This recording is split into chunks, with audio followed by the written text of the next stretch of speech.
Shavua Tov to everyone. And the day's daf is daf ayin. Let's just review the Mishnah that we learned in the previous year. And you may recall that we were discussing Chagigas Arbasar. And Chagigas Arbasar does not override neither the Shabbos nor Tumah. And we bring it for the purpose of filling the belly in a case where there are many minuyim in the registered group, so that each one will get a small amount of the Korban Pesach, and the Korban Pesach has to be eaten ala sova. And then we had a comment of Rav Ashi to the effect that apparently from our Mishnah you see that the Chagiga of Yudalid is not a chova. If it would be a Korban chova, then it would override Shabbos and Tumah, and the Mishnah didn't have to limit it only to the case. Let's read the Mishnah. The Mishnah says, "Emosai mevi chagigi imo bizman shu ba b'chol b'tara u b'muat." Muat means that there are large number, relatively, of b'nei hachabura, and therefore each one will get a little amount. And the Gemara explains that we need to eat the Korban Pesach ala sof. The Gemara points out that in the case of Chagiga Boim Pesach, it has to some extent the same din as the Korban itself, as Pesach itself.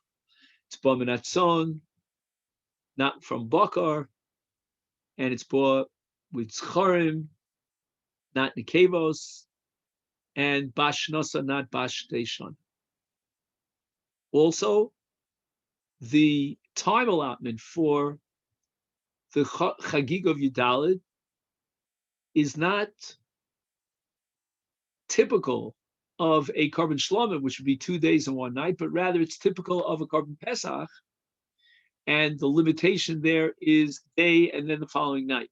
So that Korban Chagig of Yudalid is really an extension of the Korban Pesach. And all the dinim, or we'll see as we go through the sugya, but many of the dinim that limit a Korban Pesach will likewise limit the Chagig of Yudalid. The Gemara says that the Mishnah reflects the Shita of Ben Tema, because Ben Tema is the one who insists that the Korban Chagig of Yudalid is an accompaniment, if you will, to the Korban Pesach and reflects the halachas of a Korban Pesach. And the Gemara says the following: Man shamet le de islay hay svara ben tema. Gemara says that it's Ben Tema who would superimpose on the Korban Chagiga of Yudalid those restrictions that apply to the Korban Pesach. We're up to the 5th line down from the top. 1, 2, 3, 4, 5. And after we've established that the Korban Chagiga is Nechal ala Sova, or I should say more accurately, that as a result of the Achila of the Korban Chagiga, the Pesach will be eaten ala Sova. And then the Gemara points out that in our Mishnah, it says, Necheles, it can be eaten. Let's read the Mishnah again. Necheles l'shnei yomim v'layla echad. Meaning that we give it the same time allotment as the Korban Shlomim. So the Gemara says, then masnisin delo keben tema. Now our Mishnah is against Ben Tema. The Sanya Ben Tema Omer Chagiga V'Omer Pesach Harei Pesach the Eina Necheles Ella Liyom V'Layla. We can eat the Chagiga of Yudalid only the night following Nakrov, which means the night of the 15th, and basically not beyond. In fact, not even the full night of the 15th, because the Korban Pesach has to be before Chatzos, which might even be a Doraisa, according to Rabbi Elazar ben Azari, but in any event, it's a D'Rabbanan K'dei Laharchik as a Adam in Avera, so you shouldn't delay the eating of the Korban Pesach. It should be eaten by Chatzos. And the same thing is now going to apply, according to Ben Tema, to the Korban Chagig of Yudal. So when our Mishnah says that you can eat the Korban Chagiga for Shnei Yomim for Laila Echad, that's against Ben Tema.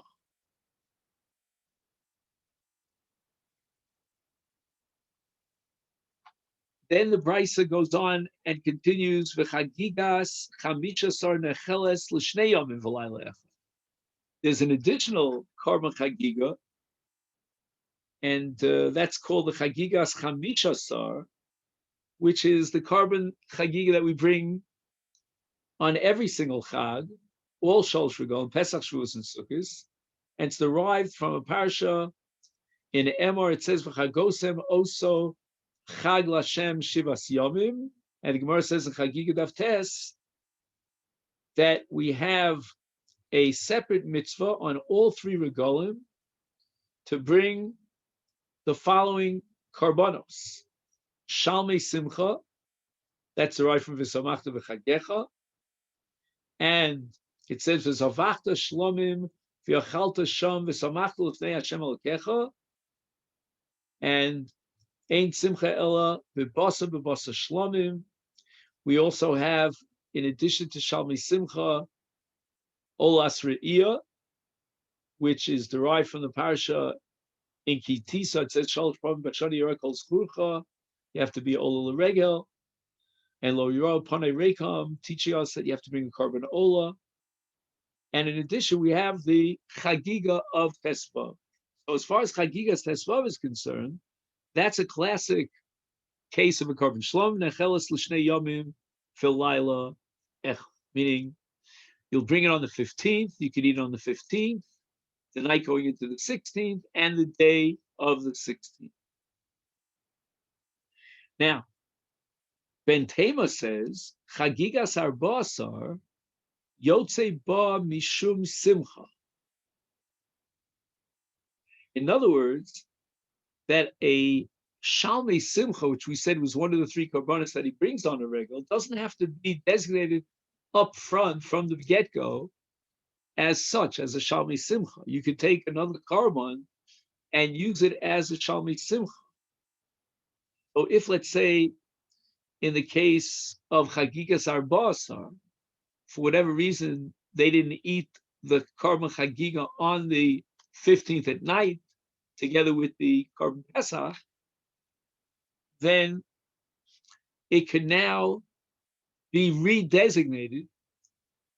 If, again, I said it wasn't eaten, but let's be more precise. It wasn't even designated for the korban Pesach. It was designated as a korban Chagiga, and now on the 15th, I could use this korban Chagiga as a substitute for Shalmei Simcha.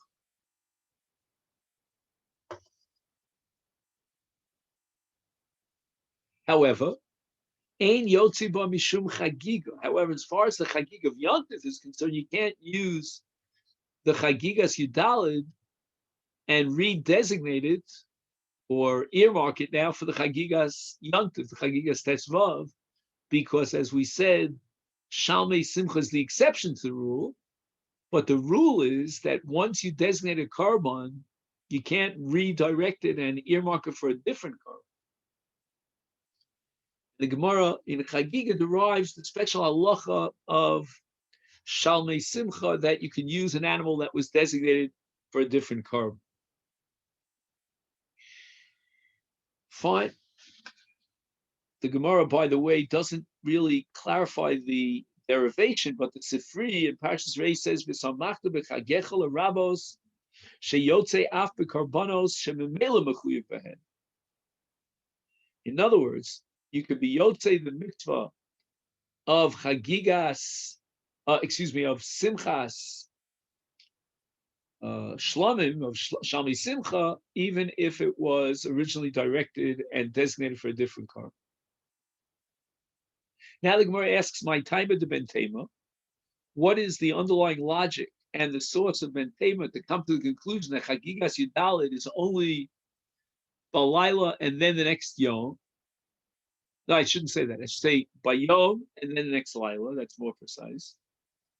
Kidemasne Rabbi Chia LeRabbi Chia Beret.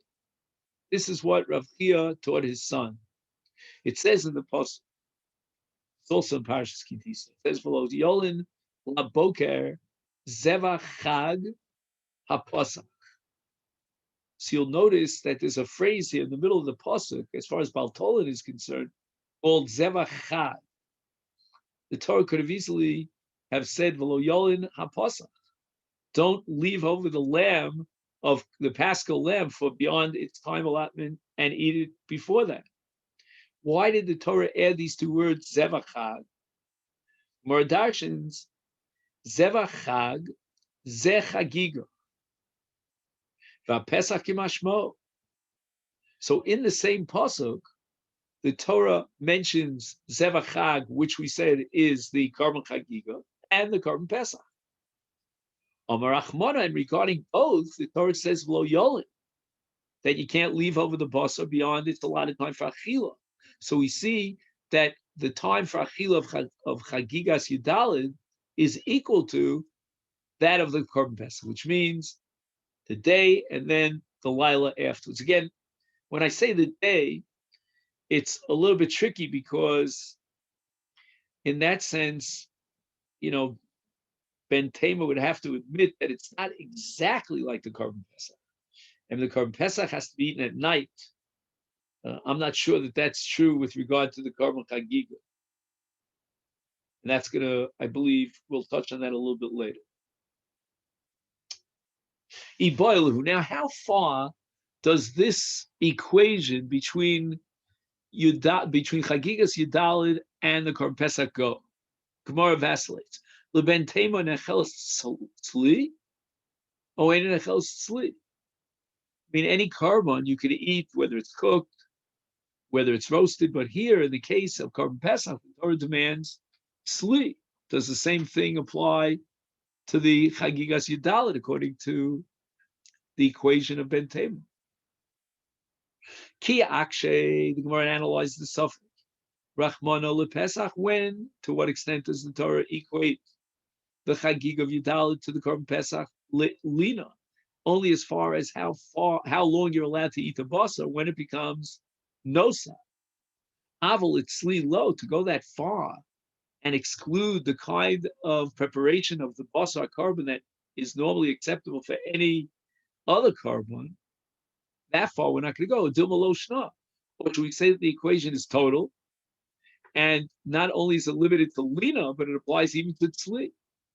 Toshma. The Gemara now wants to be pochate that suffix from a Mishnah at the very end of Masechet Pesachim, and it says that the Ben on the night of the Seder talks to his father and he asks him, "Manish Tanalayla Zemikol Elos." And again, the Mishnah was written during the time of the Beis Hamikdash. It says, "Shebechol Elos Aru Achlim Basa Tzli Shaluk Umevushal Halayla Zekulo Tzli." All we're allowed to eat tonight is tzli, roasted meat. And Omer Rav Chizda made a comment in embellishing this Mishnah, and he said, "Zo divrei ben tema." This reflects the Shita ben tema, that the equation between Chagigas Yudalit and Pesach generates a chiyuv achila of the Chagiga b'tzli, shma mina. And the Gemara accepts that. But Iboilu, who have another suffix, ben tema, ba min abakar or she'eno ba min abakar. Every carbon shlamim can be brought from a cow. But this one is being equated with the Paschal lamb. And a cow is called bakar. We don't know what would Ben Tema say about bakar, meaning as far as tzon is concerned, that's an overlap between the Chagigas Yudalit and the Korban Pesach. Nobody doubts that. But how far do we have to go? Do we have to restrict the species of animal that's roy for Chagigas Yudalit to that which is roy for a Korban Pesach? There's no Korban Pesach min abaka. I think more analyzes this. Now the Gemara gives another example. Ba minanekevos, so eno ba minanekevos. A Pesach is only from a Zachar. What about Chagigas Yudalit according to Ben Tema? Bashtei Shonim o eno. Ba mi bashtei Shonim o eno ba bashtei Shonim. Are we restricted to a bas shnasa? So the little calf is in its, I shouldn't say calf, maybe you call it kid, I think would be a better word, or lamb. Kid or lamb, we'll call it, right? How old is the kid or lamb? It has to be less than a year old. Does that same restriction apply to Chagigas Yidal? Do we say, the Gemara analyzes, He akshe rachmana, when the Torah compares Chagigas Yidal lePesach, lemidi dachila, only as far as the way that you have to eat it tzli, roasted, not cooked. But as far as other dinim is concerned, for example, as far as which species and how old the animal is, in order to bring it as a korban chagigas yudal, lo, that's not including the hekesh, or dilma lo shna. Shall we assume the broader scope of the hekesh, and it applies not only with regard to tzli, but also all these other dinim about which animal could be fit for a korban chagig. Toshma, we have a brayso that says chagiga boim pesach harei he ki pesach. Bomin atzon, ein bomin abokar, bomin azcharim, ein bomin akevis ba bashnosa, ein bobas shtei shonim, ein achelos el liyom v'layla, ein achelos el tzli, vein achelos el limnuya. Shmamina de islay high svara. Who is the one? Man Shamitle. Who can you identify as the Tana who would have reflected his opinion in this price, equating Chagigas Yudalid with Ben Tema? We know the Ben Tema says that the limitation in time and when it becomes Baltolin is equal in the Chagigas Yudalid to that of a Pesach. And here we see the exact same thing.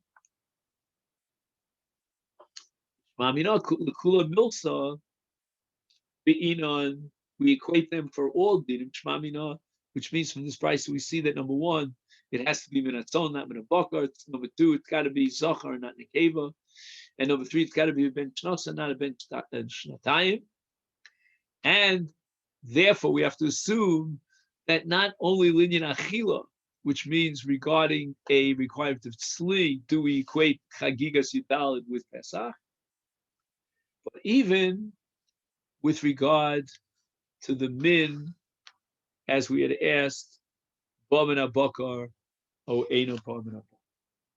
We have to exclude Bakar because that might be fine for other shlomim, but not for a Korban Pesach and its twin, so to speak, its accompanying Korban, which is Chagigas Yudali. Boilu lebentema, Yesh ba mishum shviras etzem, O Ein ba mishum shviras etzem. The Torah commands us with regard to the Korban Pesach that etzem lo sishbru bo in Parshas Bo. We're not allowed to break a bone. Does that prohibition apply as a lav d'oraisa with regard to chagigas yudalid? Do we say afal gav the akshe rachmana? So the Torah has a hekesh between chagigas yudalid and Pesach. Omar Kra. The Torah therefore would say that the etzem lo sijbru bo applies. But what would be the svara to say that applies exclusively to a korban Pesach? The Torah added the word bo, and should we darshan that bo is coming to exclude v'lo chagiga? As far as chagiga is concerned, it falls into the generic category of all korbanos, and there's no problem in breaking a bone. O Dilma, shall we say, hi bo, b'kosher v'lo b'posel hu diyasa.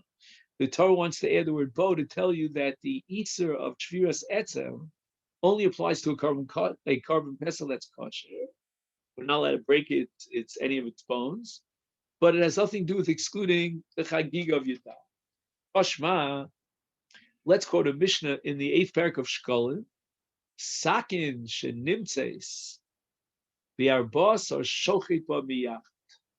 The issue here is if you find a lost object, in this case a knife, and you want to use it as a shechita knife on the 14th of Nisan to slaughter the Korban Pesach, and the fear is that maybe this knife is Tomei, it had contracted Tumah, and the owner who lost it did not, we're talking about an object that doesn't have a simon, so you don't have to return, and the object, this knife, was not taken to the mikvah. If we have to worry about the possibility that it contracted tumah, or do we say no? The owner certainly was tovil in a mikvah, and stam kelim Yerushalayim usually have a cheskas tmeim. Shall we say that this socket therefore would need tvila? And the Mishnah says the following: that shochipa miyat, you can immediately use it for shchita, and you don't have to take it to the mikveh. You don't have to be choshesh for tumah. Why?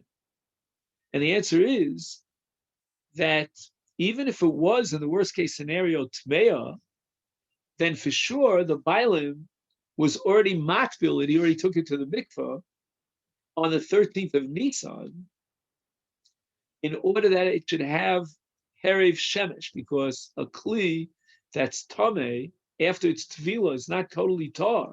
We have to wait till shkiyas achama. That's based on a pasuk of Vayikra Yud Aleph, Kol asher yipol love mohem b'mosam yitma, b'kol kli eitz o beged o or o sak, kol kli asher yasa malach b'mayim b'mayim yuva v'tamei ad ha'arev b'toy. So therefore, let's assume that in the worst case scenario, this sakin contracted tumah, the bailim would have already taken it to the mikvah on the 13th. Now we need Herav Shemesh, and you found it on the 14th. And therefore you could assume it's tar. Bishlosha sar, shodo matpi. However, if you found a kli in Yerushalayim, and as we said, the Kelim Yerushalayim has Cheskes Tumah, and you found it on the 13th of Nisan, then the Bailam were no rush in that case to be makbil. They still have time. And therefore, you have to assume that in the worst case scenario, there's a suffix to it. You have to be tovel it before you use it to shech the Korban Pesach or Korban. And again, the reason why the Bailim were laid back about it is, let's say they lost it in the 13th in the morning. They had the whole day until they would be tovel it, because anyway, you need a Herav Shemesh at the end of the day. And you found it in the middle of the 13th. You don't know that the Bailam had a chance to be tovel. So that's not like the ratio where you found it on the 14th. Now the Mishnah goes on and discusses something called a kofitz. A kofitz is a butcher's knife that's used generally not for shchita, but it's used for cutting up the meat and breaking the bones, cutting up bones. In that case, bein bozeh shodu matbil. Whether you found it on the 14th or on the 13th, you have to go ahead and put it into the mikvah if he wants to use it, because the Korban Pesach is also b'shviras etzem, and if that be the case, then the Bailim don't need it on Yudalid, because whatever knife you use on Yudalid, it's for the sake of the Korban Pesach. So why would he have taken, what urgency would have been for the Bailim to take this butcher's knife, what he called a kofit, to the mikveh to be tovel it, in effect, in event that it contracted tumah? He's not in any rush because he's not cutting any bones in the case of a Korban Pesach. He's not allowed to. Assuming that on Yudalid, any knife that you find was designated for the Korban Pesach, that's only a regular classic knife used for shchita, but not a knife that's used to cut bones, because he's not going to be tovel such a knife for the Korban Pesach, so he's in no rush, and therefore you would have to be tovel. So the Gemara asks Mani, who is the author of this Mishnah in Shkolim?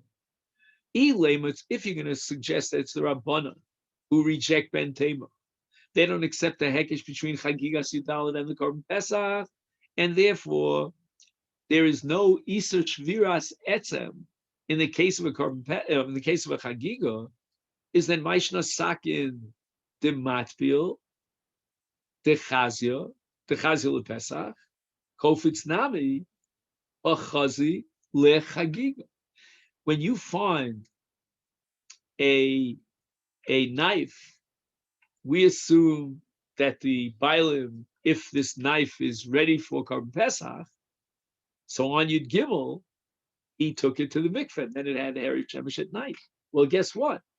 The Kofitz, we should also assume maybe he was Tovelit. Why would he have been Tovelit? Not for the sake of the Korban Pesach of Yudalit, but rather the sake of Chagigas Yudalit.